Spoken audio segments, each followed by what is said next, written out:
reunimos de manera presencial esta vez, pero también online, en línea, para darles a conocer en qué estamos y hacia dónde vamos.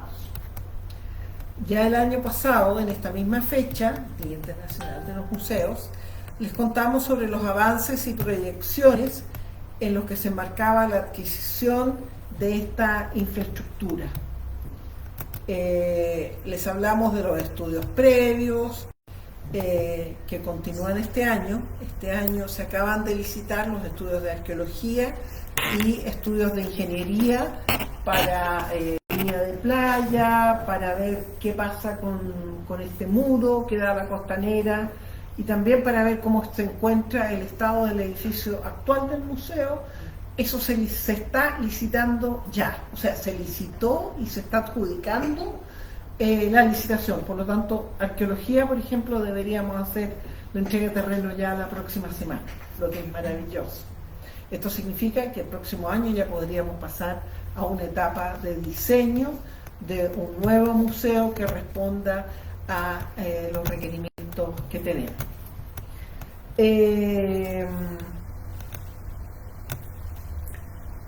Todo confluirá en un nuevo y más amplio edificio y museografía del museo, en el que esperamos las personas de Chiloé puedan reencontrarse y autoafirmarse. En esta oportunidad les hablaremos del estudio que realizamos es mucho, la Sonia lo lideró, el año pasado sobre y con chilotas migrantes en Patagonia. Estudio que se enmarca en un proceso mayor y necesario que comenzamos hace algunos años con los seminarios Chiloé Historia del Contacto, con encuentros, con investigaciones varias y un sinfín de actividades que hemos ido levantando y tejiendo junto a diferentes actores del territorio, y que ha ido avanzando desde el año 2020 hacia la investigación participativa y la transversalización del enfoque de derechos. Porque como la exposición permanente del Museo Regional de Ancud data de 1997 ya, por lo tanto es antigua, no solo no cumple con los estándares museográficos recomendados en la actualidad, tampoco cubre todos los temas que necesitamos, de los que necesitamos hacernos cargo de ellos. No consideró esta museografía, hija de su tiempo, una perspectiva de derechos humanos que incluya ejes tan relevantes para el Chiloé y el mundo como género, territorio, migraciones y participación. De eso trata lo que hoy van a ver. Entonces, hacerse cargo de una nueva museografía con estas características requiere de varias etapas y años de trabajo. Les mostraremos a continuación los avances que hemos realizado en cuanto a género, eje que cruza también con otros como territorio y migración. Las dejo con Sonia, que estuvo a cargo de la investigación del año 2022. Gracias, Sonia. Gracias. Sí. Bueno, estamos aquí Sonia Muñoz y Janet González. Janet, si es que nos cuentas del contexto. Que si se vea ella, ¿no? ¿Que se vea lo que se ve? Sí. Bueno, nosotros empezamos con las acciones de género, ¿cierto? Desde mucho antes. Teníamos algunas iniciativas, un proyecto por aquí para hacer una exposición temporal, otro proyecto para hacer material educativo, cosas así súper puntuales, pero lo que pasó en el 2019 es que tomamos esta decisión con la directora de que ya estaba bueno ya y que íbamos a implementarlo de manera transversal. Y como lo que teníamos, el gran desafío era la creación de esta nueva museografía y necesitábamos fondos también, hicimos este cruce con la unidad de género y empezamos con este proceso que comenzó con el diagnóstico que hizo Sonia en el 2020. Luego seguimos con la investigación participativa, ¿cierto? El 2021-2022. Este año tenemos que trabajar en el guión museológico y luego vendría la etapa de validación y retroalimentación de las personas que han trabajado, que han participado en este proceso, para luego ya trabajar directamente con el guión museográfico. Sí, bueno, el financiamiento de todo esto es del Programa para la Transversalización del Enfoque de Género, de la Unidad de Género del Servicio Nacional del Patrimonio Cultural, del Ministerio de la Cultura, las Artes y el Patrimonio. Y también queríamos contarles que, independiente de que tengamos estas etapas, que algunas de las cuales hemos cumplido y otras esperamos cumplir, lo que hemos venido haciendo también es una difusión permanente de los resultados paralelamente. Entonces, esto es lo que ya hicimos, ¿cierto? Y en relación a la difusión permanente, el año pasado hicimos unos encuentros con mujeres de Chiloé en marzo. Además tuvimos un par de conversatorios virtuales donde mostramos los resultados de la investigación. Y este año que ya nos encontramos con esta exposición temporal, Chilotas Migrantes, y nos adjudicamos un fondo que es el Fondo Regional de Fortalecimiento de la Identidad Cultural de la Subsecretaría de las Artes, para el segundo semestre inaugurar una exposición que hable de este Chiloé más allá de la provincia y que incorpore museográficamente las investigaciones de los últimos años antes de la nueva museografía, porque sabemos que es urgente, porque lo otro es un proceso súper largo, que implica muchas más cosas y tenemos esta deuda con las mujeres que participaron. Entonces ellas están esperando qué va a pasar con las piezas que donaron, por ejemplo, etcétera. Entonces, bueno, esto es lo que esperamos. ¿Qué es lo que falta? Y que no estamos, ahí vamos a lograrlo de alguna manera. Pero viene este proceso de validación, ¿cierto? Esperamos en la Patagonia chilena y argentina, y luego en el territorio histórico y en la misma provincia, ¿cierto?, para continuar ya con el guión museográfico. Entonces ahora Sonia les va a contar, les va a hacer un resumen del resumen de este proceso. Sí, como bien decía Janet y también Mareike, la directora, hemos estado desde el 2020 ya con la transversalización del enfoque de una manera mucho más sistemática, porque han habido acciones previas súper importantes también, pero en 2020 que partimos con esta investigación, bueno, tenemos la etapa del 2020, que trabajamos con la exposición permanente, 2021 que fuimos más allá de la provincia con el Chiloé histórico, 2022 Chilotas Migrantes, ¿ya?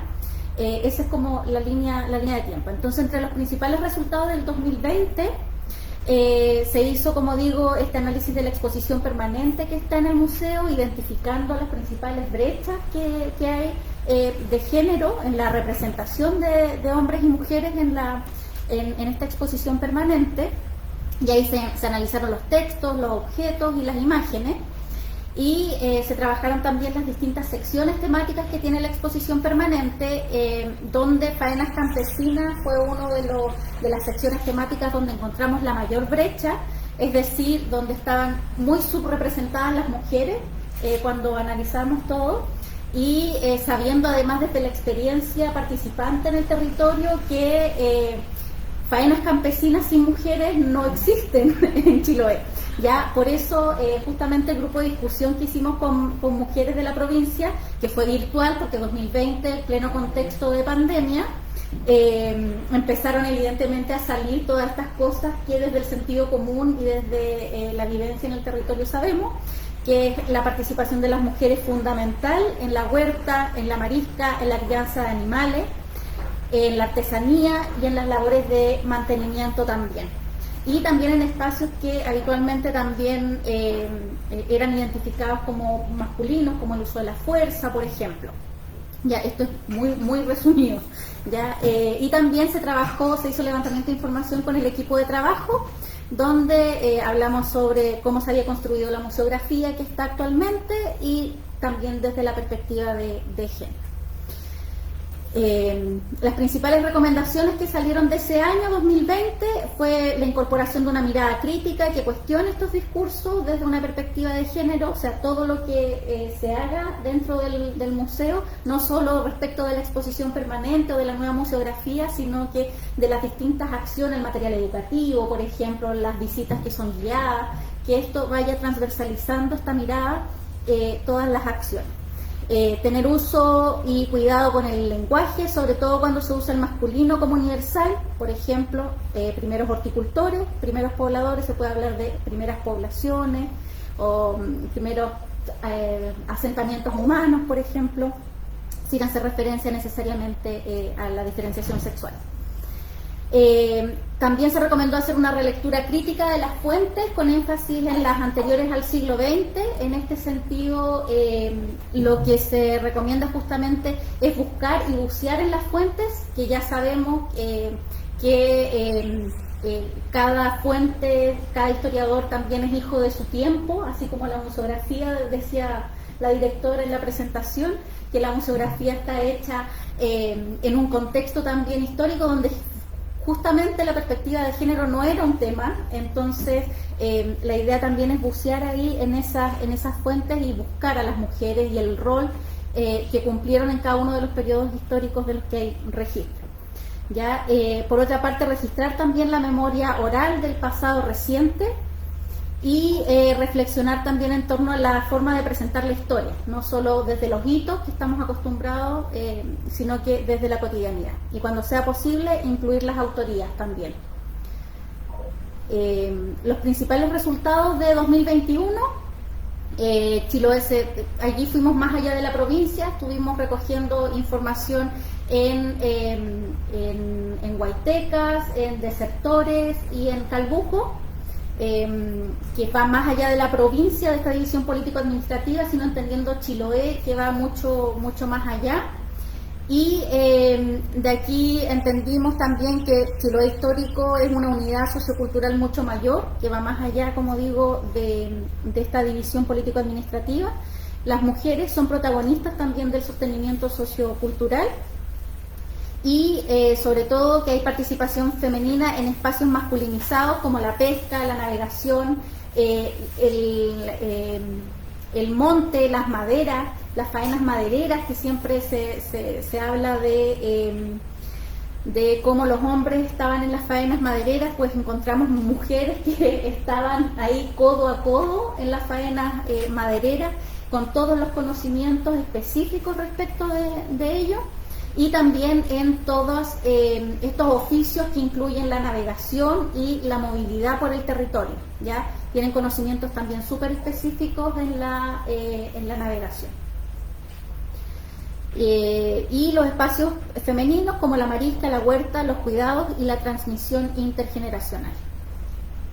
Ya, y ahora sí, eso era como el preámbulo de lo que se había hecho 2020-2021, muy rápidamente.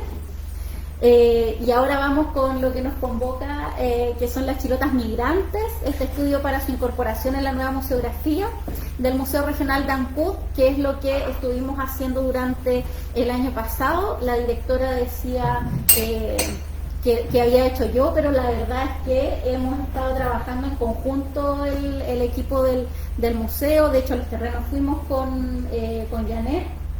Bueno, el año pasado igual fuimos con... Antepasado con María. Antepasado, claro. Eso, así es. Estoy confundida con los años. En el 2021 con Marielki fuimos ahí a las islas de Calbuco y el año pasado, en marzo, con Janet a Patagonia chilena. Lo pasamos muy mal, aprovechamos de decirlo. ¿Por qué debemos incorporar a las chilotas migrantes a la Patagonia en la nueva museografía? ¿De dónde viene esta idea? Y contarles que en realidad no es una idea antojadiza, no es porque un día el museo dijo les tinca si hacemos, no es así. La verdad es que tiene una larga data. Por una parte está esto de tener una museografía con perspectiva de género, esta decisión consciente y de buscar dónde están estas mujeres en estos procesos migratorios, pero también, como decía, hay un largo proceso del museo viendo y enfocándose en estos temas. Y un antecedente fundamental ha sido el seminario Chiloé Historia del Contacto. No sé si Janet nos puedes ayudar con eso. Bueno, nosotros venimos haciendo este seminario desde el 2009. En 2009 empezamos con el primer seminario, que no se llamaba así. pero igual lo continuamos, ¿cierto? Y ya llevamos 9 versiones. El 2010 hicimos el segundo seminario, que ya se llamó Chiloé Historia del Contacto directamente, y en esa oportunidad vino Paula de la Fuente. Paula de la Fuente con una investigación que había hecho con otros antropólogos que se llamaba Velas del Corcovado. Y en esa investigación lo que ella hace es romper con este imaginario de los guaitequeros como solo un sujeto masculino, que el viaje a la guaiteca era solo de los hombres. Lo que ella hace es dos cosas. Uno, preocuparse, ¿cierto?, de incluir una perspectiva de género, que incorporar, ¿cierto?, a las mujeres, pero también no solo a las mujeres o sea, ella incorporó a las mujeres que se quedaban y a las que se iban. Entonces, no solo incorporó a las mujeres, sino que además habló de las mujeres como un sujeto activo. No es solo que te quedes de brazos cruzados, en realidad te quedas a hacerte cargo de la familia, a hacerte cargo de todo. Entonces, creo yo que eso es algo clave en esta investigación, pero también lo que pasó ahí es que la Paula nos muestra una metodología, un marco teórico y una forma de mirar, y nos dice, ojo, esto también pasa con los viajes a la Patagonia. Entonces viene de nuevo esa necesidad de romper con ese imaginario de este viaje como un viaje solo de los hombres. Y luego tenemos el seminario del 2017, donde directamente lo dedicamos al área de influencia cultural y donde pasa que abarcamos este territorio que va desde el seno del Reloncaví hasta Tierra del Fuego, pero no solo teniendo como hito el viaje de la Boleta en Food para la migración, sino considerando la movilidad de los pueblos canoeros, ¿cierto? Y eso como un antecedente súper relevante para lo que pasa con la Boleta en Food y lo posterior, ¿cierto?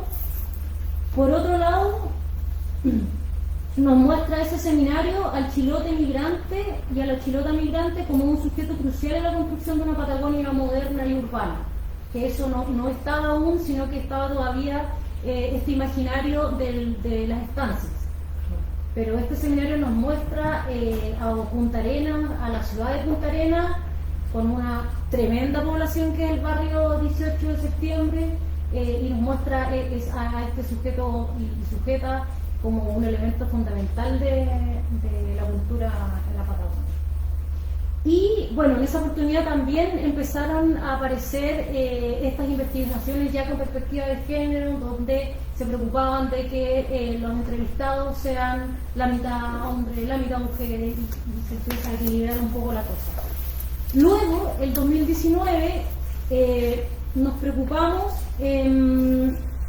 si antes nos habíamos preocupado, ¿cierto?, de no solo de la migración, sino también de la movilidad en este territorio más amplio, lo que hicimos acá fue hablar de los canoeros a los navegantes.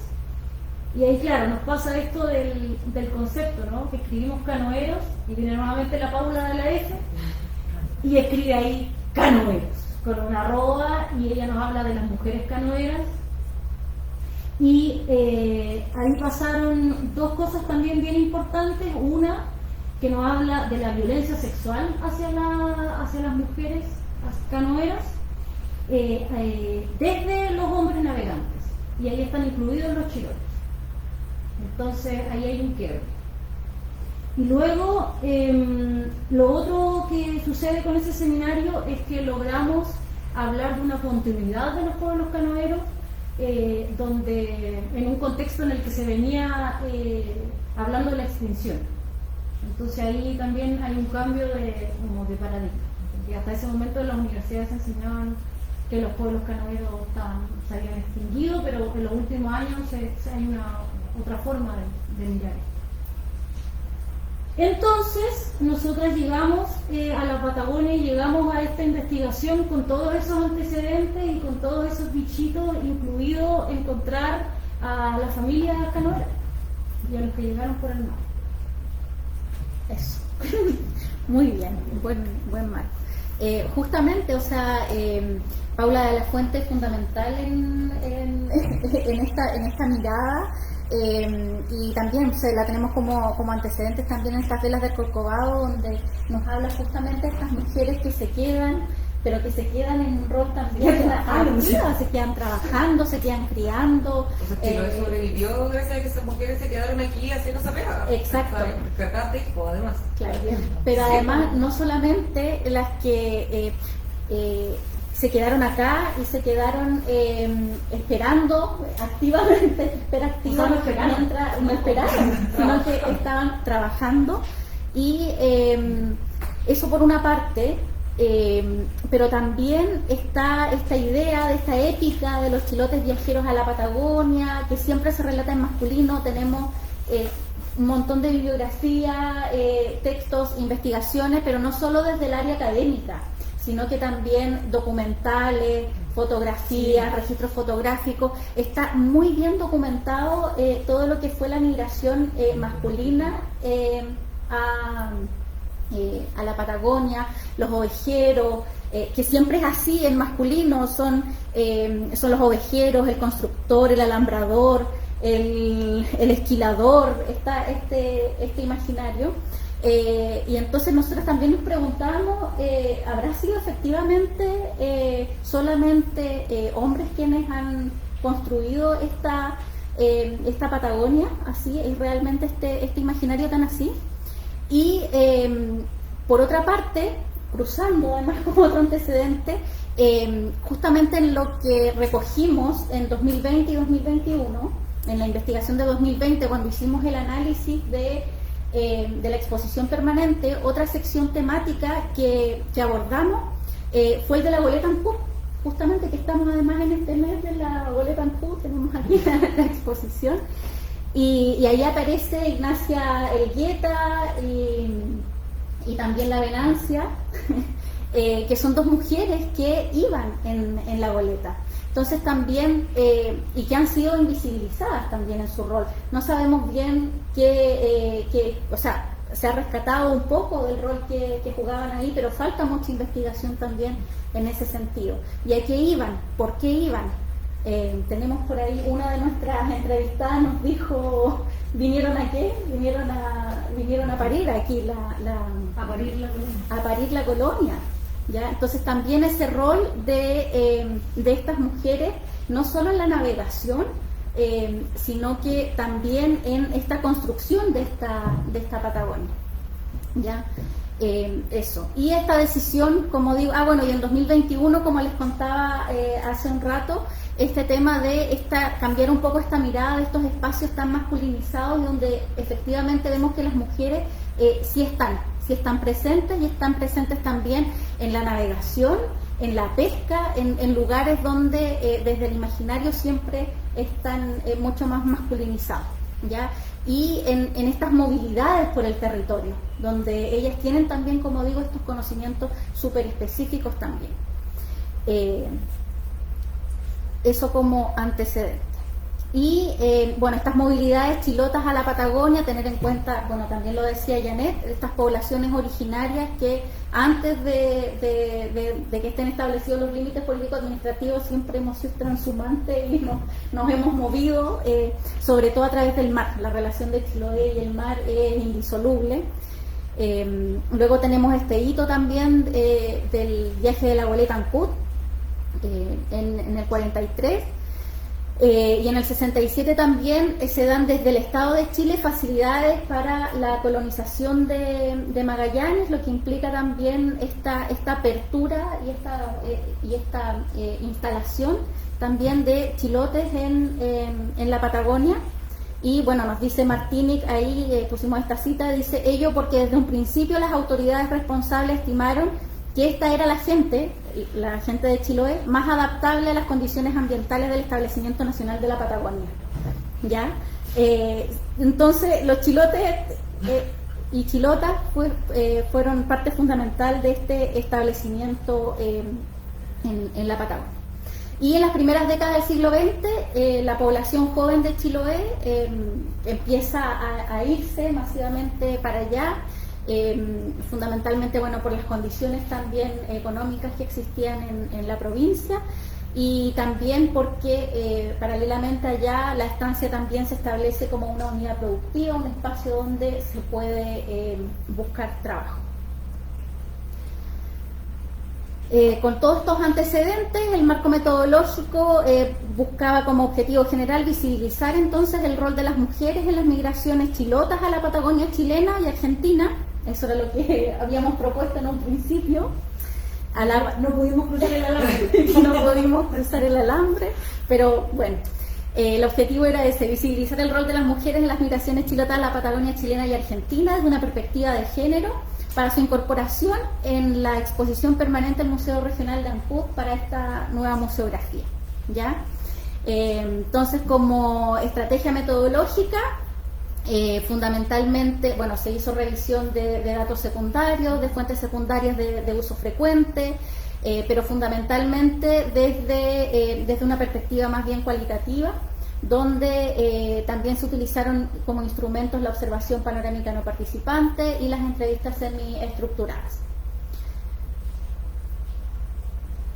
Para el proceso de recolección de información se priorizaron en función de la revisión bibliográfica y los antecedentes que teníamos en la Patagonia chilena 3 lugares fundamentales: Puerto Natales, Punta Arenas y Porvenir. Habíamos también habíamos focalizado también en la Patagonia Argentina, Río Gallegos y también Turbio, pero lamentablemente no pudimos cruzar porque seguíamos todavía con coletazos de la pandemia y los requerimientos para poder cruzar no nos permitieron. Estaba cerrado Aymon por allá abajo y además nos exigían una serie de situaciones que no pudimos sortear, ¿ya? Entonces, las entrevistas que realizamos fueron, como digo, con personas de Puerto Natales, Punta Arenas, Porvenir, Ancud, Curacao de Vélez y Castro, porque, bueno, trabajamos por una parte con mujeres que migraron hacia la Patagonia, pero también con chilotas que se fueron y que volvieron. Del total se hicieron entonces 19 de Patagonia chilena y 3 en Chiloé. En total participaron 27 mujeres entre 50 y 93 años y su edad promedio fue de 73 años. Priorizamos también mujeres mayores y bueno, la forma también de llegar a estas mujeres, el proceso de recolección fue por bola de nieve. Tuvimos una red fantástica que aprovechamos de agradecerle, esta red fantástica de informantes allá en Patagonia, algunos que se tejieron con mucho tiempo, amistades del museo, gente cercana del museo que ha participado previamente en actividades acá, y por otras que fuimos construyendo en el camino. Desde el primer día. Desde el primer día, porque además llegamos a terreno y efectivamente nos encontramos con mucha población chilota. Llegamos a Punta Arenas y había un chiquito en el aeropuerto. Llegamos por Natal en la noche a cenar a un lugar y la chica que nos atendió era de aquí del Gilar. Así. Sí. En el taxi donde nos subimos también... bueno, en todas partes, en todas partes, ahí encontramos, claro, al hijo de la señora Enedina. Bueno, estas son las mujeres que participaron y, bueno, presentación de resultados.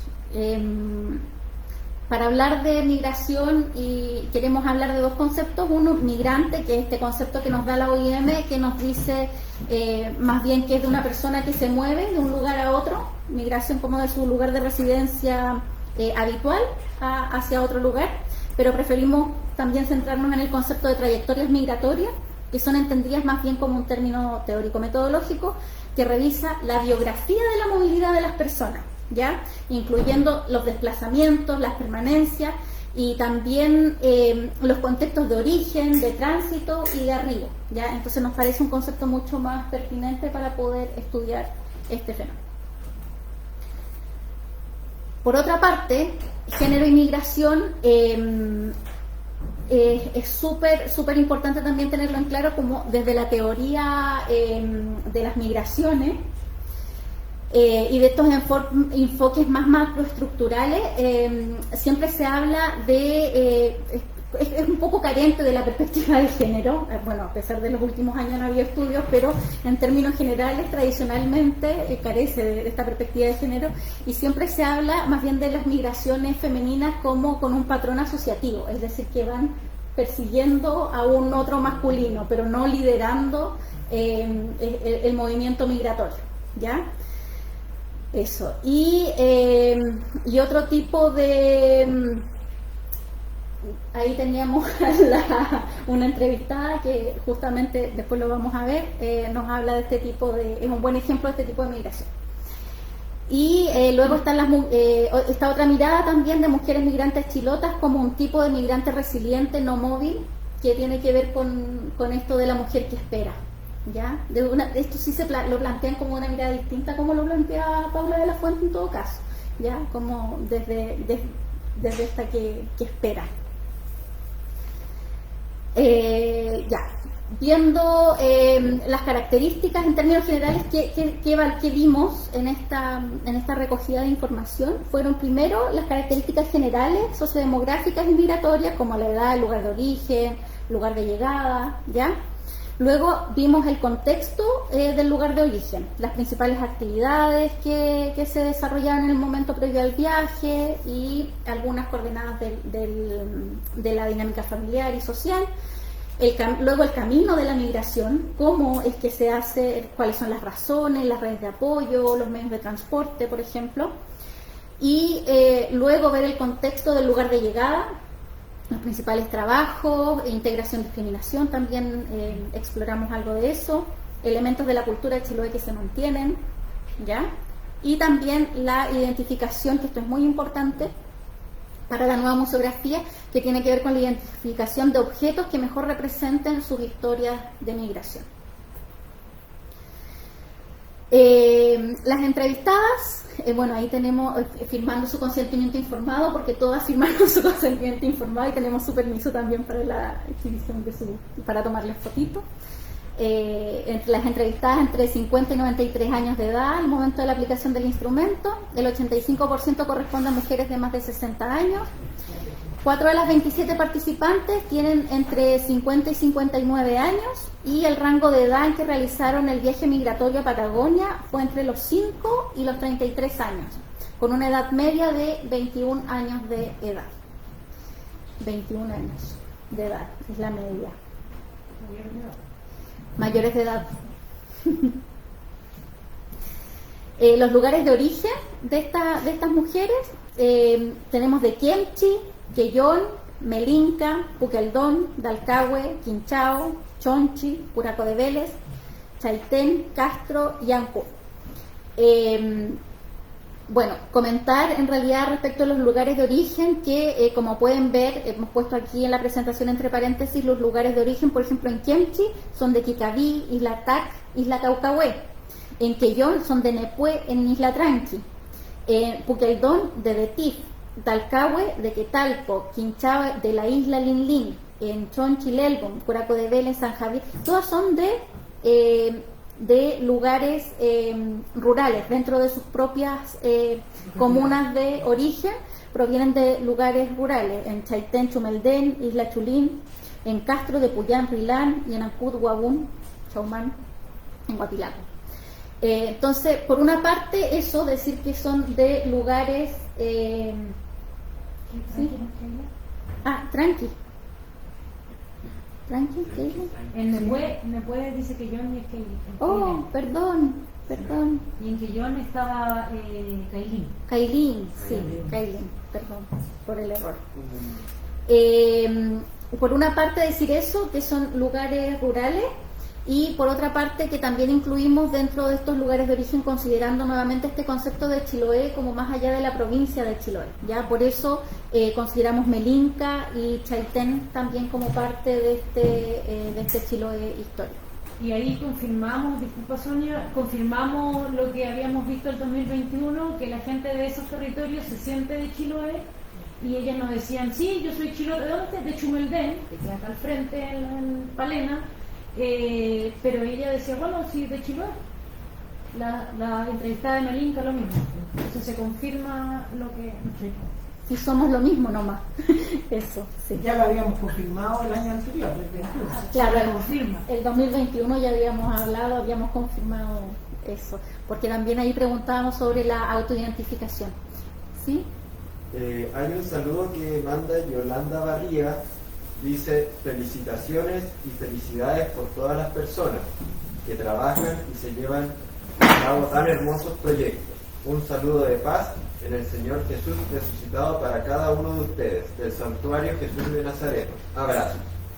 Muchas gracias, las recordamos igual con mucho cariño. Ya van a aparecer en las fotos ya chicas, ¿no? Sí, ya van a aparecer. Qué bonito saludo. Chiloé como contexto de origen. Bueno, aquí un resumen de lo que logramos ver. Los contextos de salida de Chiloé fueron identificados por las entrevistadas como de mucho sacrificio, ¿ya? Mucho sacrificio con un inicio muy temprano en la infancia en el trabajo agrícola y la mantención de la economía familiar campesina, con una limitada participación en el sistema escolar, donde la variable género juega un papel a considerar.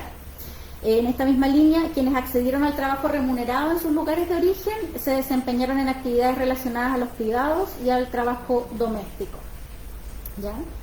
En este sentido, por ejemplo, respecto de educación y trabajo, tenemos aquí una referencia, el hecho de que el día había que trabajar, ya no se iba al colegio. Por ejemplo, el día que había que sacar papa, el día que había que cosechar trigo, cosas así que se hacían en el campo, esos días ya uno no lo mandaban al colegio, porque había que trabajar.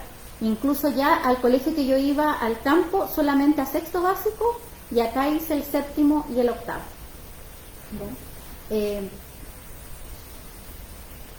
Aquí otra cosa importante, o sea, como les decía, el tema del trabajo desde muy temprana edad, pero aquí también para el tema de la educación el género es fundamental, ¿ya?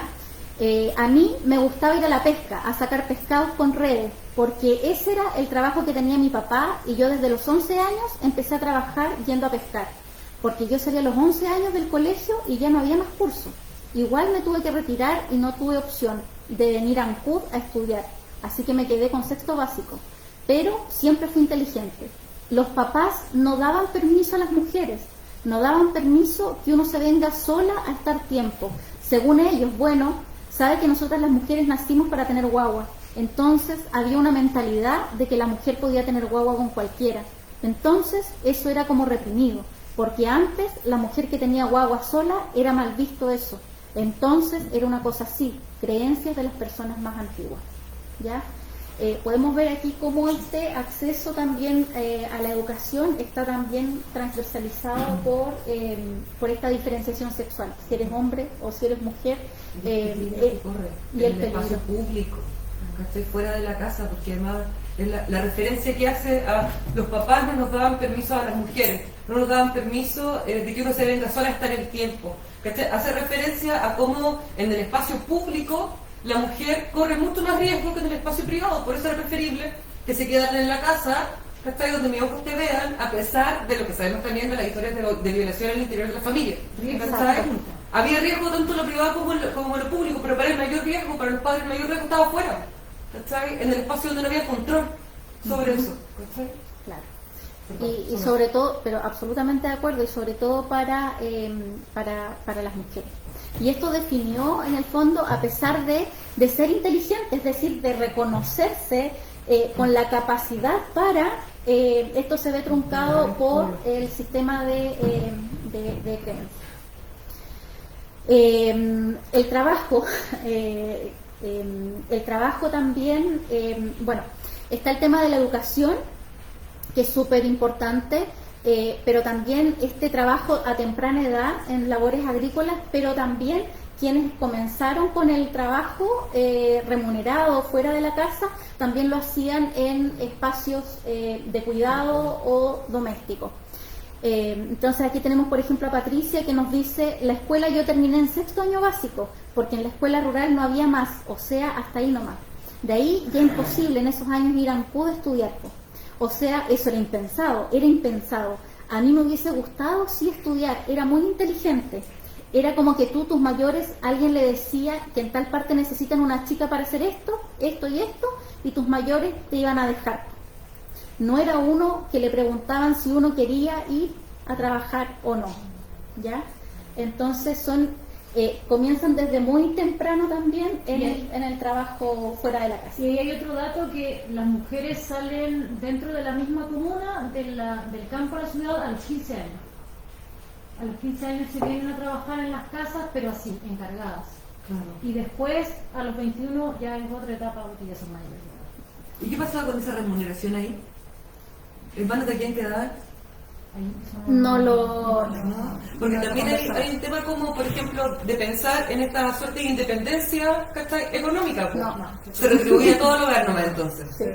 En general no lo preguntamos explícitamente, pero sí nos hacemos a esa idea. La contamos por Venían las madres, ya me acuerdo. Nosotros en mi casa tuvimos una nana que llegó muy jovencita y estuvo con nosotros más de 20 años. Y resulta que ella venía su mamá siempre, y claro, según eso llevaba el sueldo de ella. Yo era bastante chica, no me acuerdo mucho, pero la mamá continuamente venía a visitar, y como ustedes dicen, absolutamente encargada, con la abuela que en ese tiempo vivía con nosotros, encargada a la niña que no saliera ni los domingos. Hay algo que tiene que ver, que ellas trabajan no para sí mismas, ellas trabajan para mantener el hogar, para los hermanos chicos, para... Son fuerza de trabajo Es colectiva. que es en el sostén familiar, Sí. ¿ya? Eso sí sale, que está como en el sostén familiar, Y ¿sí? por eso, volviendo a lo anterior, cuando decían que los papás nos las dejaban como solas, yo lo entendí como que nos las dejaran salir más allá. O sea, acá hay encargadas como esa ahí, de ir de asesora, de cuidadora del niño, pero dejarlas salir a los 15 años, a lo mejor un poquito más allá a la Patagonia, ya no era posible en esos tiempos. Claro, eso Claro. lo entendí en esa parte también. Claro, sí, también salir. Sino hasta que cumplieran 21, que Claro. ahí después nos cuentan eso. Y ahí arranca. Bueno, eso eran como antecedentes del contexto de salida. Recordemos el tema de el trabajo desde muy pequeña, en la infancia, el sostenimiento de la economía familiar, ya es muy importante, el tema del acceso a la educación, que provienen de sectores rurales dentro de sus propias localidades. E insulares. Rurales insulares. Ya. Ahora, respecto del camino de esta migración, estas trayectorias femeninas de Chiloé a la Patagonia, aquí estuvimos viendo el tema de cuáles son las principales razones de la migración y estas redes para migrar. Primero, decir que existe como un imaginario de bonanza, ya respecto de Patagonia, por el trabajo remunerado, que es distinto al trabajo agrícola no remunerado que existe acá.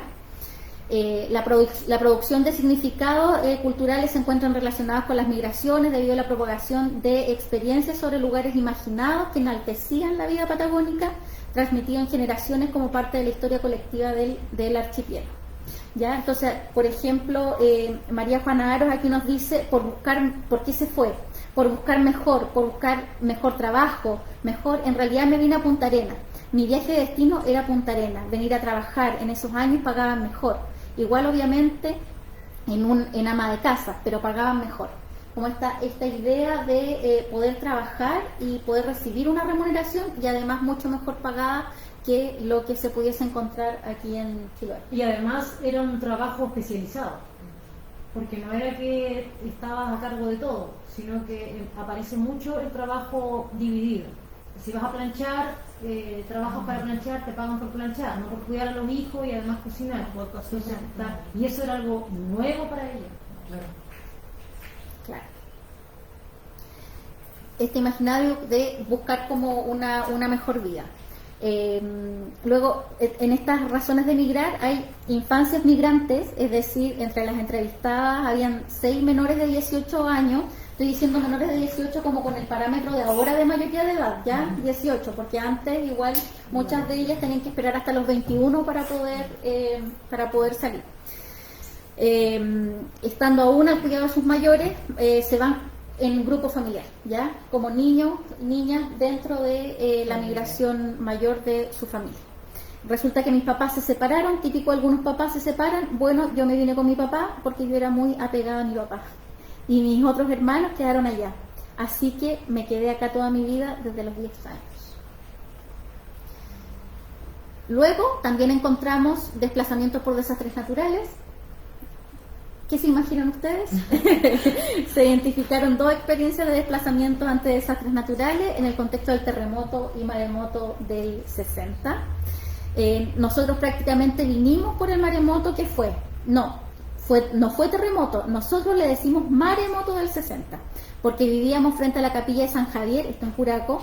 Esa parte se perdió la escuela, se perdieron todas las casas, quedó la pura iglesia y el cementerio. Ahí vivíamos nosotros, a orillas de la playa, y esto quedó todo mar después. La marea ya no bajó después.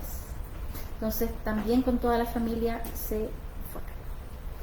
Luego hay otro tipo de migración, que es esta migración asociativa, que es la que veíamos hace un rato, que yo les contaba esto de irse siguiendo a alguien más, digamos, donde la mujer no es la primera que se va. Y aquí tenemos esta cita que dice: vine porque nosotros, perdonando a esta chica, el huevón está acá, mi marido. Así nos dijo la abuela Caicheo. Y es el caso que se reconoce como de esta migración que vienen después siguiendo al esposo, ¿ya? Otras 3 viajan junto a sus esposos, ya casadas, y hacen el viaje familiar junto a sus esposos, que esto también es asociativa. Pero las chilotas migrantes, las que se fueron, no necesariamente se fueron casadas, pero sí fue determinante para el regreso venir por sus esposos que habían decidido volver por alguna razón y volvieron. Que hay un tema aquí bien interesante, porque si bien en algunos casos está esta migración asociativa, lo que nos aparece con una de las entrevistadas es que si bien el origen de la migración tiene que ver con eso, una vez allá ella vuelve a tener la autonomía y ya no tiene esa relación asociativa. Y también lo encontramos sobre todo en Natales, y lo encontramos en el Museo de Natales, donde hablan de estas mujeres que fueron en busca de sus esposos, con familia, con hijos, y muchas no los encontraron y se enfrentaron a esto y tuvieron que construir solas sus casas, por ejemplo. Entonces hay todo un tema de arquitectura y del rol de la mujer de Chiloé en la arquitectura de Natales. Exacto. Eso es lo que pasa ¿cómo se llama la metodología esa?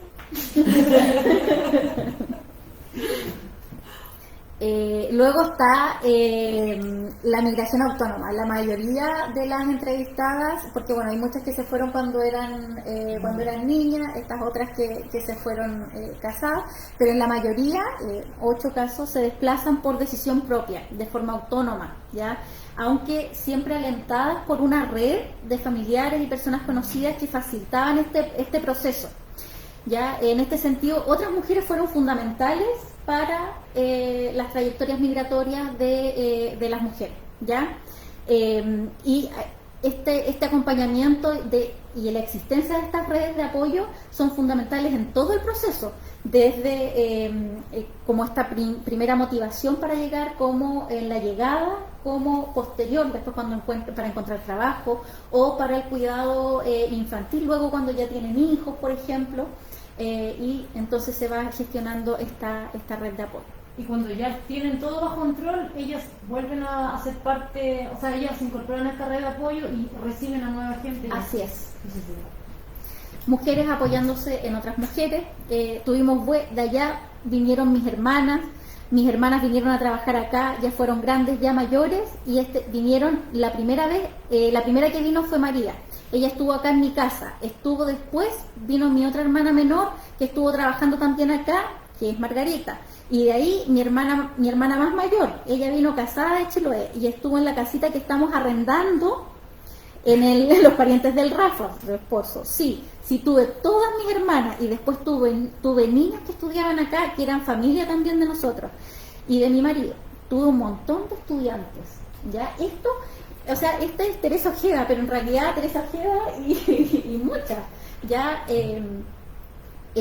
cumplían este rol, ya de recibir a otra, de prestarles las casas de pronto, tenían como un espacio y allí recibían a las personas y luego a los hijos y mientras estudiaban también los niños y no solo, lo otro que vimos es que no solo a las mujeres de Chiloé, sino que hay algunas mujeres, dos nos encontramos en Porvenir, donde ellas son generan como un lugar seguro para la infancia en general, para los vecinos, para los compañeritos. Entonces ese es un rol, eso es algo que pasa súper importante, que no es solo con los que vienen de allá, sino que en sus propias comunidades generan esos lazos. Van reproduciendo como las formas también de vida comunitaria también. Y mejorando también lo que ellas vivieron, porque ellas vivieron una infancia muy dura. Entonces ahí llegaron a hacer como la sanación de eso. Ahora, respecto del viaje, estos medios de transporte y la experiencia de la travesía, fundamentalmente la navegación es reconocida como el principal medio de transporte, luego el aéreo y el terrestre. Yo de verdad que voy a leer esto, ya se ve largo, pero es que de verdad que es necesario leerlo, ¿ya? Dice el Navarino, me acuerdo que era el barco. Y de ahí, esa fecha estamos acá. Oh, mi mamá trajo todas sus cosas. Trajo gallinas, trajo manzanas, trajo un barril de chicha que se usaba antiguamente. Todo eso trajimos y nos vinimos acá a Punta Arenas. De ahí esos años estamos acá, del 60. Esperamos el barco. Se ríe. Bueno, ahí en el muelle se iba en barquito hasta el barco, porque el barco no quedaba en el muelle, pues se iba lejos en barco, en bote. Llevaban a la gente hasta el barco y nosotros, botecito a remar. Nos embarcábamos en el barco grande y las cosas. Bueno, eso se encargaban las personas que cargaban las mercaderías hacia el barco. No era muy bonito, sí, andar del muelle al barco y de la lancha y de ahí al barco y de ahí subimos toda la gente que teníamos que venir. Bueno, ahí veníamos en bodega, porque antes era en bodega toda la gente que venía nomás. Uno ponía sus cosas, sus colchones, sus fresajes y se tendía. Se acostaba en el barco, ahí dormíamos en el barco. Toda la gente que venía, veníamos todos en la bodega del barco. Fue bonito, sí, porque era aquello, el viento, la marea, los barcos, pasaba ese lado para arriba, cruzaba las olas del barco hacia un lado, a otro, y nosotros subíamos un ratito para arriba, pero después nos íbamos a bodega otra vez, a estar ahí con todos mis hermanos. Fueron como 8 días de viaje, sí, para llegar de aquí hasta allá. 8 días navegando en el barco. Con camas y petacas. Con camas y petacas. De verdad que había que leerlo, porque grafica muy bien lo que significó ese viaje y cómo las personas iban justamente en bodega, cómo fue la experiencia del barco y cómo las personas traían todo, ya hasta gualacos, ¿cierto? Ya mostraremos los gualacos. Trabajo de integración social en el contexto de llegada, prisma transaccional. Esta es una notita para mí, ya recordar a Isabel Ampuero 2021, que nos habla para hablar de trabajo y de esta integración social de las mujeres chilotas en la Patagonia. Hay que tener esta mirada transaccional en el sentido de que las mujeres que llegan no sufren discriminación solo por ser mujeres, ¿ya? Sino que además en este contexto de ser chilota, que desde una mirada desde lo colonial se asocia siempre lo europeo como con lo bueno y lo chilote con lo indígena, como en un sentido peyorativo, ¿ya? Y son mujer chilota y que viene además del mundo rural. Por lo tanto, eso hay que tenerlo también en vista. Isabel Ampuero, chilota migrante a la Patagonia Argentina, en intelectual. Sí, búsquenla y léanla. Hay videos también. Estuvo aquí en uno de los seminarios. Sí. Sí. Bueno, de las entrevistadas, en trabajo doméstico remunerado, al menos un 55% reconoce haber trabajado en ese rubro. En estancias, un 15%, y en comercio, un 20%. Y no se suman por si acaso los porcentajes, porque algunas participan en más de una cosa. El comercio, importante decir que es en base también a los saberes del lugar de origen, ¿ya? Y otros que corresponden a un 10%, por ejemplo, exclusivamente en agricultura o plantas de proceso. Pero tengo una pregunta, ¿en la estancia cuál era la labor en la que se desempeñaron mayoritariamente? ¿Viene después? Ahora bacán, gracias. Perdón por adelantarme. Ya, respecto del trabajo doméstico remunerado, aquí hay una cita de lo que decía Janeta, se comentaba Janeta hace un rato, que dice, porque allá, por ejemplo, en Río Gallegos te pagan por hora. Aquí se hace un parangón respecto de lo que pasaba en Chile, respecto de Argentina. Te pagan por hora, ya no es como acá que te esclavizan, dice, porque tú tienes que cocinar, tienes que lavar, tienes que planchar y cuidar niños más encima. No, pues tú allá cuidas niños y cuidas niños nomás.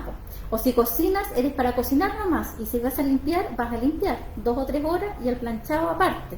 No es como acá que la gente te explota. Entonces, claro, lo que decía Janeta hace un rato, ahí también está.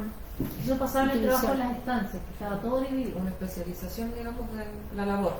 ¿A quién se dedicaba una sola área de la demanda de cuidado? También en trabajo doméstico es importante decir que cuando llegaban los barcos al muelle en Punta Arenas iban a buscar chilotas para trabajar, ¿ya? O sea, claro, en aquellos años las patronas, como se dice, se iban al muelle a buscar niños que venían a trabajar y llegaban al muelle. ¿Quién quiere trabajar? Que yo, y venían otra vez y las llevaban. Decían, bueno, yo vengo a trabajar, y así en el muelle a buscar a las niñas, y ahí ¿quién quiere trabajar? Y alguien decía yo, y ahí se las llevaban a su casa. Sí, a su casa. Y otras niñas que ya tenían familiares irían a su casa. Le preguntamos si eran puertas adentro o si se ponían. Claro. Las señoras sí iban a trabajar al muelle a buscar a las niñas que venían a trabajar, como digo, ahí se las llevaban a su casa y se quedaban trabajando, ¿ya? Desde el barco al trabajo inmediatamente, al trabajo doméstico, ¿ya? No, se le iban a buscar. Sí. Estancias. En las estancias fundamentalmente también estaban a cargo de labores de cuidado y de mantención del espacio. Tenían que también cocinar, algunas solo cocinar, otras cocinar, y estar en la estancia a cargo de las labores de mantenimiento del espacio, ¿ya? Cita tremenda porque parece grande. Sí, no sé si la leo o no la leo. No, pero resúmelo. Sí, sí. Aquí lo que nos cuenta es eso, que fundamentalmente había que llegar a la estancia y hacerse cargo de todo el cuidado, porque el patrón, el dueño de la estancia, no estaba. Entonces, a donde llegaban a trabajar es a la casa principal, ¿ya? Entonces el dueño de la estancia no estaba habitualmente, sino que llegaba de vez en cuando a ver cómo estaban las cosas, y para ese momento tenía que estar todo impecable, ¿ya? Siempre estos lugares siempre pedían matrimonio, ¿ya? Que fuese la mujer con el esposo a cuidar la estancia, y el esposo trabajaba, se hacía cargo de los temas de la estancia y los animales, y las mujeres se encargaban de la cocina, la limpieza y los niños, ¿ya? Ahora también cabe destacar que eso no significa que ellas no supiesen cómo funcionaba todo el sistema de la estancia más allá de su trabajo. De hecho, Por ejemplo, la señora Blanca, que nos contaba cómo cuando a veces no estaba el esposo, ella era capaz de entregar los animales sin que nadie le pusiera la pata encima, a pesar de que intentaban, viéndola como... de hecho, como mujer que no supiese acerca de cómo entregar un animal, respecto de la cantidad o cómo ir a buscarlo, pero ella siempre supo cómo hacer eso, cómo llevar el registro también. Entonces también tiene estos conocimientos del manejo de administración. Sí, yo quiero decir dos cosas. Uno, que esta cita es súper importante porque esta señora trabajó en la estancia, no en cualquier estancia, trabajó en la estancia de Braulio Menéndez.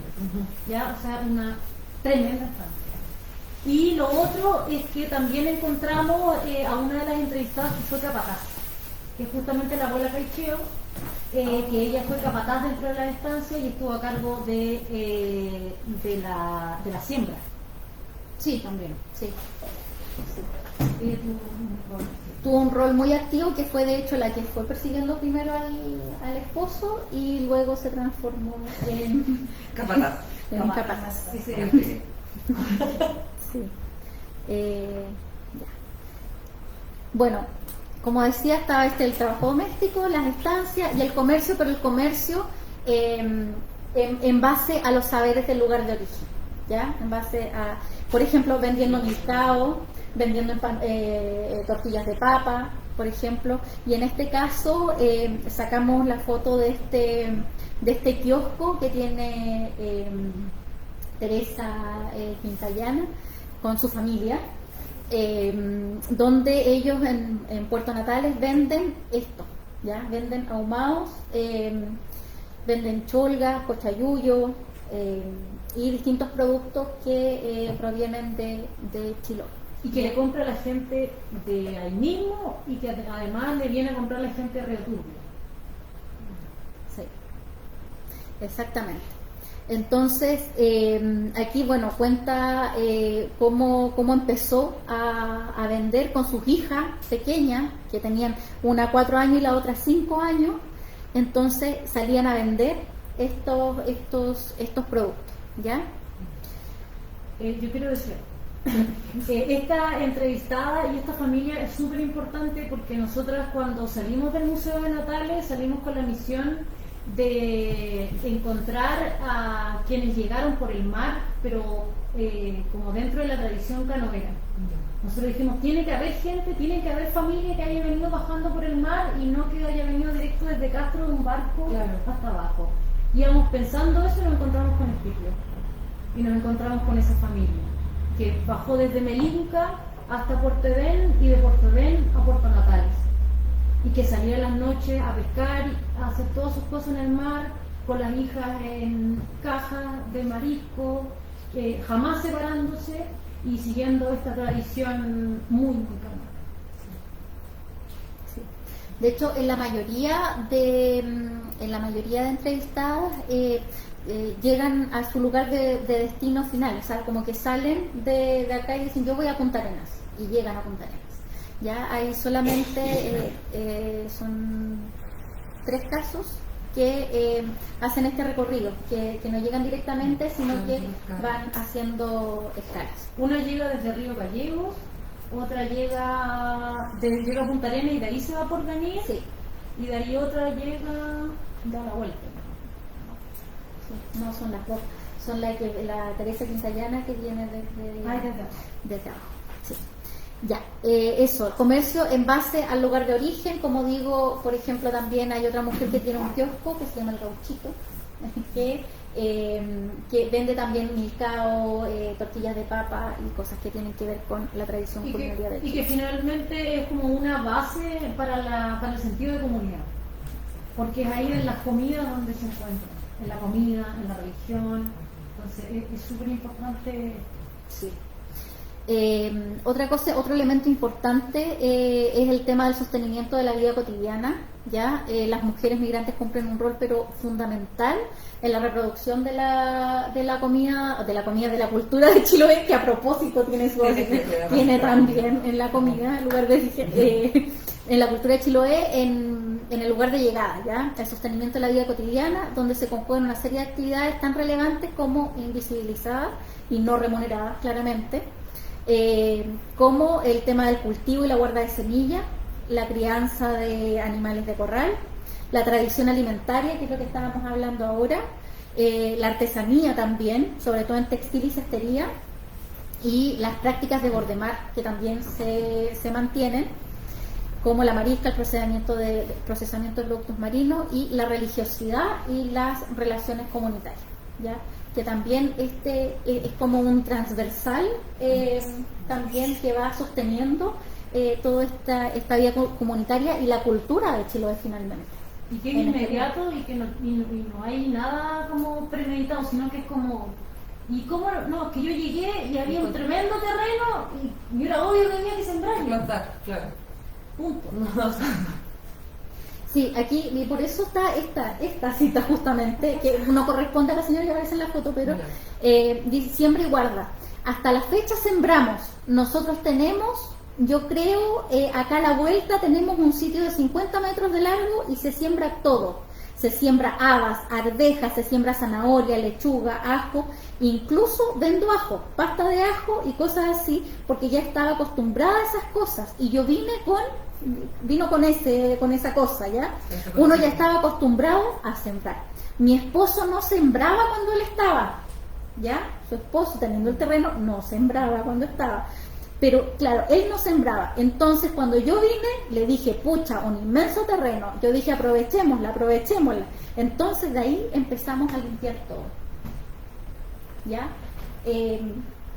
Esto justamente, o sea, la mujer tenía en un sitio, estaba ahí, pero hasta que ella llega es cuando se empieza a sembrar. Las mujeres se llevan semillas. Es que además el rollo de economía del hogar, mucho de la economía del hogar es el terreno que está afuera, sembrado, es alimentación para la casa adentro. Y es todo lo que yo me ahorro en comprarlo por fuera o en buscarlo por fuera. Y gallinas, y cerdo. Llegamos de una señora, ¿y usted qué se dedicó? No, yo a mi casa, mamá. Tuvo como 30 chanchos. Sí, y vendía sus productos de todo eso. Entonces, súper importante. Y la guarda de semillas, aquí tenemos a la señora María, o sea, María Huentericán, que allí lo que ella tiene es su cesto lleno de, un bol lleno de semillas de cilantro, ¿ya? Porque ella justamente guarda sus semillas y tiene sus gallinas afuera. Y tiene sus gallinas afuera, ¿ya? Y casi... Sí, y siembran, y en pedacito, aunque sea un pedacito minúsculo de tierra, siempre se siembra. Encontramos, la señora Blanca tenía un durazno incluso dentro de un invernadero. Trajimos una semilla. ¿Y la probaron? Para plantar. Bueno, artesanía, también textil, cestería. Bueno, allí pueden ver, a propósito, canastos, ¿ya? Que se tejieron, y también bueno, puse aquí la foto de los canastos porque efectivamente se teje, esos son tejidos allá, pero también se hila, se teje en media con palillos, con 4 o 5 palillos, ¿ya? Todas hacían media, todas. Fundamental, sí.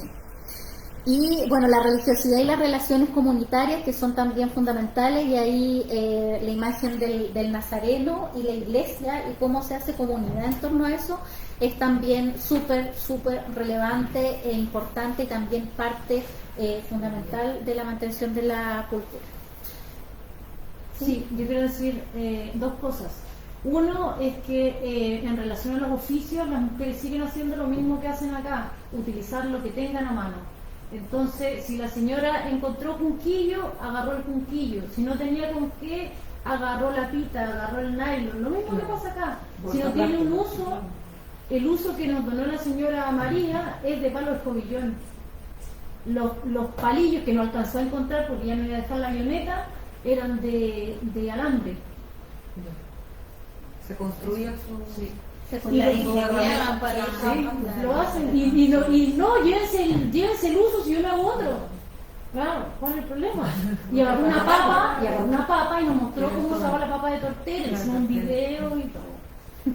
Lo otro que quería decir en relación a las relaciones comunitarias es que aparece aquí una supuesta contradicción que es sobre el pasado, sobre el recuerdo del pasado.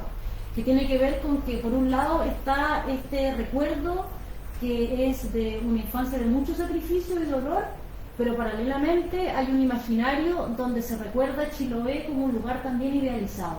Entonces ellas nos seguían hablando de un Chiloé donde todos se ayudan, donde hay minga para todos. Nosotros no le quisimos romper el corazón, ahora lo estamos haciendo, pero eso no continúa como ellas lo imaginan. Entonces en esa búsqueda hay una búsqueda constante de construir comunidad, y eso es tan impresionante que nosotros llegamos una noche y al otro día sentimos que seguíamos en Chile, que nunca habíamos salido de Chile. Es una reafirmación además constante de la identidad de Chile, que se encuentra en eso, en el otro, en cómo se va haciendo esa comunidad. Sí, ya casi. Bueno, dice con olor a cholla que esto tiene que ver con la principal característica de la dimensión simbólica del discurso de los chilotes. Se presenta en una ambivalencia entre el estigma también de ser chilote y la identidad del chilote como trabajadora, así como que son buenos, este imaginario también que hay allá de el chilote y la chilota son trabajadores, pero a la vez también hay una discriminación, ¿ya? Y nosotros nos fuimos con esa idea de encontrar el racismo, de encontrar lo despectivo, de encontrar, porque claro, tú llegas y están todos súper orgullosos de su origen, en teoría, pero ahí van apareciendo esas pequeñas cosas. Esos pliegues de discriminación. Entonces te hablan de los otros, que los otros no reconocían que eran de Chiloé, que se encuentran con compañeras de curso de una localidad de este porte, de un sector rural, y se vuelven a encontrar en estos lugares, y algunos negando el origen y así. O que son de Puerto Montt, no de Chiloé. Pero nos encontramos con esto también, dice que los chilotes come papa, cosas así, siempre le dicen a uno esas cosas, pero bueno, claro, como ellos creen que eso es un insulto, pero resulta que para uno eso no es un insulto. Por ejemplo, en el caso mío, que me digan chilote come papa, pucha, está bien, po. Yo comía papa y a la fecha te sigo comiendo papa y me gustan las papas, así que eso para mí no es insulto, así que eso. O sea, también la reafirmación del origen, ¿ya? Y esta sí la voy a leer, ¿ya? Tuvimos problemas porque esto en el contexto de los ahumados, ¿ya? De los ahumados del comercio de cholgas ahumadas y... tuvimos problemas porque había una tienda, nos denunciaron incluso que le quitábamos las ventas, que la ropa le quedaba pasada a producto. Yo tenía miedo porque a mí esa vez, al empresario grande, me trató de chonque, pero yo no me amargué que me digas chonque, por los chonques, por los cahuéscar, por todas esas cosas. Entonces, a mí no me dolió cuando me dijo chonque, no. O cahuéscar, que te diga eso. Yo soy mapuche huilliche y lo digo a mucha honra, porque por mi papá, mi mamá, por mi mamá es apellido Remolcó y Ñaucupel, indianeta le digo yo, sí, porque uno tiene que decir lo que es. Qué máximo. De verdad que la tenía que leer porque efectivamente aquí vemos cómo efectivamente se genera y se evidencia esta tensión, ¿ya? Entre lo que significa este olor a cholga ahumado, que es un olor chilote, Sí. ¿ya? Este olor a humo, y el orgullo de eso, ¿ya? El enorgullecerse del origen. Además hay una parte que de eso está en tensión hoy día en Chiloé, que es el reconocimiento del mapuche huilliche, ¿cachai? Y que para ella, claro, y que para ella la noción sea yo soy mapuche huilliche y lo digo con mucha honra, ¿cachai? Hoy día hay ese concepto. Pero ella dice yo soy mapuche huilliche, chonque, cahuéscar, o sea, porque además ellos vivieron, el esposo, el caballero Chihuahua, el esposo de la señora Teresa vivió en Puerto Montt. Nos mostró a toda la gente los documentales, son todos amigos, se criaron juntos, entonces no tiene ningún problema con esto. Ya, yo quiero decir una última cosa, la última, pero eso del olor a cholga es súper importante, no solo porque lo dijo la señora Teresa, nos contó todos los problemas que había tenido, sino porque estábamos en una cafetería Y mientras la Sonia fue al baño, yo escuché a una chica que habló del olor a cholga, en forma despectiva. Entonces necesitábamos seguir hurgando sobre el olor a cholga y eso está ahí. Y este cruce con la discriminación finalmente, ¿ya? La discriminación a los chilotes. Eso. O a lo canuero. O lo canuero. Hay Es que algo ver donde a todo. A todo lo que no esté blanqueado Claro, y limpio claro. y con aromatizante. Y que no sea croata y europea. Claro. croata y europeo, justamente. Ya, ahora. Perdón, pero me recordé mucho con el olor a cangrejo. ¿Cachai? Como el trabajo doméstico de muchas mujeres de Ancud y de este territorio también ha sido la cosa de cangrejo. ¿Cachai? Y eso es un olor también súper potente, ¿cachai? Que también se impregna, el olor que también se usaba, ¿cachai? Como un símbolo de discriminación, el tener ese olor a cangrejo. El olor a leña. Claro. Claro. El olor al humo, ¿te fijas? No es solamente como lo que come, como chica come papa, come esto, sino que también como el tema de cómo estos símbolos, la hediondez y cómo esto va, o el olor a mar, ¿cachai? Y a marisco, cómo eso también va construyendo esta identidad y estos imaginarios en el fondo. Ya, ahora sí que vamos casi terminando. Hablar desde una museografía participativa, que en el fondo, claro, nosotros entrevistamos a estas mujeres, trabajamos con ellas, pero la relación, y esto lo quiero destacar, yo sé que las chicas trabajan de forma permanente aquí en el museo, pero igual visto ahí desde un poquito más afuera, la relación que se busca construir y que efectivamente se construye es no instrumental, ya con las personas que han informado. Hay un respeto también por las historias y por las personas. Otra cosa es una participación informada y consentida, no solo porque hayan firmado los papeles de consentimiento informado, sino que porque efectivamente se hace la pega de hablar, de explicar de qué se trata, de hacer esto, de conectarse, de seguir llamando y seguir en contacto. Hay un cuidado en el tratamiento de la información y de las piezas, después voy a profundizar en eso. Y hay una conexión también con las personas y las comunidades. Y también, bueno, como decía, igual hay una continuidad en la relación, ya fortaleciendo los vínculos creados. Tenemos, por ejemplo, grupos de WhatsApp con las mujeres o con los hijos, las que no tienen, ya. Y también muy importante el tema del reconocimiento de los objetos, ya, porque finalmente el museo y esta nueva museografía también necesita tener objetos que permitan contar esta historia, ya. Entonces estos objetos, este reconocimiento de objetos no solamente tiene que no solamente tiene que ver con un criterio técnico de que la Janet, que tiene especializaciones en colecciones, diga ese es el objeto que hace falta, no, sino que hubo determinados criterios para reconocer estos objetos. Uno es, y que es el primero que está en la lista, que es el reconocimiento de los objetos por parte de las propias entrevistadas, ¿ya? Es decir, ¿con qué objeto usted identifica su historia de migración? ¿Con qué objeto la representa mejor a usted? ¿Ya? Además, les pedimos que en el caso de las familias, que tomaran la decisión familiar. Claro. Lo pensaron y no sabemos cómo, pero fuimos 2 o 3 veces a la casa de todos. Sí.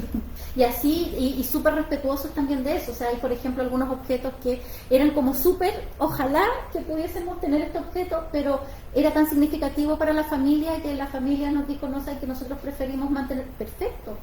O los gualatos. Los gualatos, nosotros decidimos que no íbamos a pedir ningún gualato, porque es básico para ella, porque llegaron con ese objeto y porque si no siguen usándolo. Claro. Pero vimos gualatos que vinieron en el barco, que viajaron allá. Bueno, eso por una parte, como qué objetos ellas mismas reconocen que sean representativos.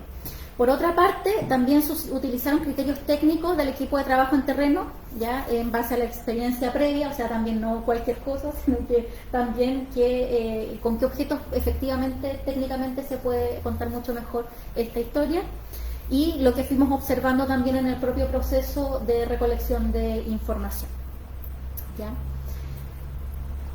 Ya, aquí esto sí lo quiero decir yo, es el tema de, yo no soy museógrafa, ya, yo soy socióloga, no tengo nada que ver con, ahora nomás que me han involucrado aquí en este museo, pero efectivamente muchas familias y mujeres nos donaron objetos, ya, como los canastos que estamos viendo aquí en la exposición, como el delantal de Yolanda, que representa todas estas historias de estas mujeres que las iban a buscar en los barcos, y que ese objeto nos permite contar esa historia. Están los canastos, el canasto de doña Enedina, ese canasto pequeñito que donó Patricia Guantelicán, que se lo hizo a su hija cuando tenía como 4 o 5 años para que la acompañe en la estancia a recoger huevos. Ya está el molde de luche de Teresa Remolcoy, que es donde ella hornea el luche para venderlo, para tener el producto ahí, que se lo hizo su suegro además. Tiene un significado también emotivo súper importante, pero que nos permite contar justamente la historia de estos pueblos canoeros que efectivamente están aquí en la Patagonia. Y fuimos al Museo de Punta Arenas con todos estos regalos preciosos. Primero, estábamos en Tierra del Fuego, ¿sí? Y nos habían donado una valija, y nos habían donado esto y lo otro. Entonces ahí hubo una triangulación, hablamos con la directora, la Marelke habló con la directora del Museo de Punta Arenas, y ellas nos estaban esperando.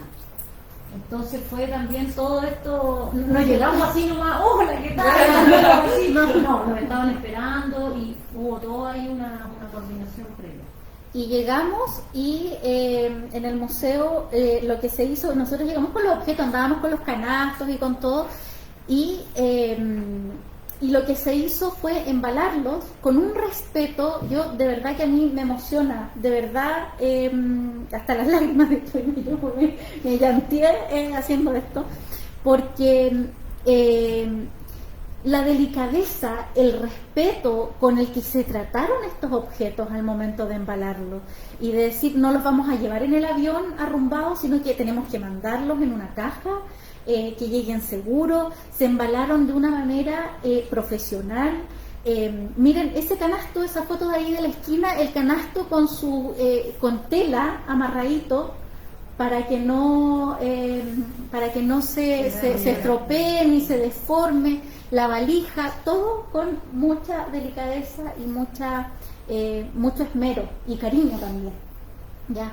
Entonces cumplió desde ese momento siempre con los estándares también técnicos, ¿ya? Para eso.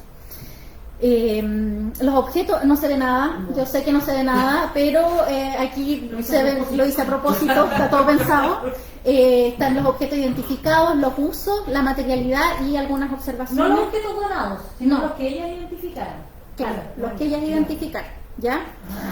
Pero ahí está, por ejemplo, gualato. El gualato es importante, es un objeto que no tenemos de los de Punta Arenas, porque yo creo que ustedes tienen gualato en la exposición, pero el gualato es un objeto fundamental que representa muy bien la migración chilota hacia la Patagonia. Ella es la señora Yolanda, y es la señora que nos donó el uniforme de empleada doméstica, y que ahí andábamos buscando su gualato y lo encontré ahí en una esquinita en su bodega, y cuando se lo encontró estaba así. Estaba muy feliz porque es el gualato que había traído justamente en Su el mamá. barco. Entonces, y no lo había visto en varios, se lo había perdido, y ahí está. El gualato es un objeto súper importante. Luego el uso y tortera y palillos, como en esta tradición textil, y ahí está la señora María Guantelicán como con su uso, que lo talló ella de un palo de escoba, y ahí está con la tortera de papa, que era la que le contaba a Janet recién, y está por ahí, ¿cierto? Sí, está en esa Está vitrina. ya en esa vitrina de ahí. La maleta, que también la donó la señora Dina, valija, una valija que la hizo un artesano de Huenao, Puraco de Vélez, y que fue con la que ella llevó algunas prendas íntimas en su viaje a la Patagonia. Y otro elemento reconocido como importante y que no tenemos, que era parte, está todo pensado acá. Alguien del público o alguien que nos esté viendo, si tiene alguna tabla que quiera donar, nos falta ¿ya? Porque, bueno, en realidad esta foto es también de una de las entrevistadas, pero estaba en uso. Ya, entonces ella todavía lava su ropa, una señora de 90 años que todavía lava su ropa ahí, entonces efectivamente no se la pedimos. Ya, pero es súper importante la tabla o raya y bueno, la escogí de Quilineja, pero yo sé que ya. Sí, se sabe.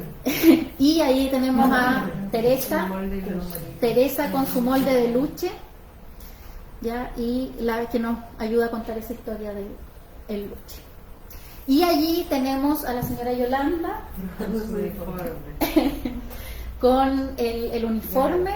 Entonces ella es eso, porque donde ella trabajaba le daban el uniforme. Ahora no todas usaban uniforme, ¿eh? Eso también hay que dejarlo claro, ya solo algunas. En este caso la señora Yolanda sí, y nos contaba que ella no sabe por qué razón tenía su uniforme guardado por 30 años, pero estaba ahí esperando y fue donado al Museo Regional.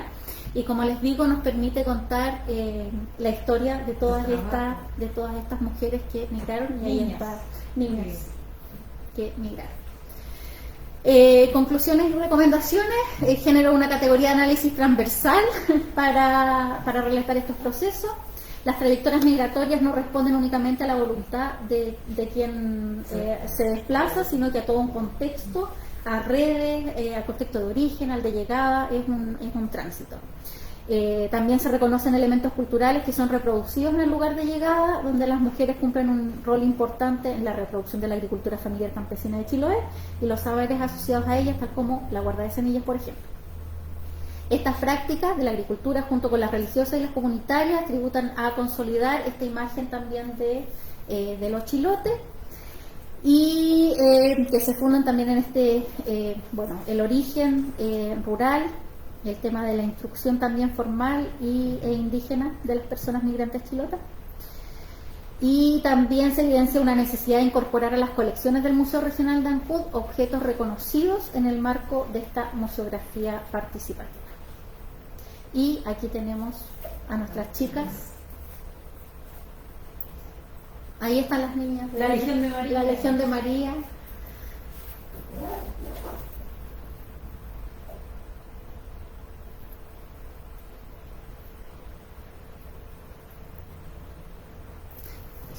Muchas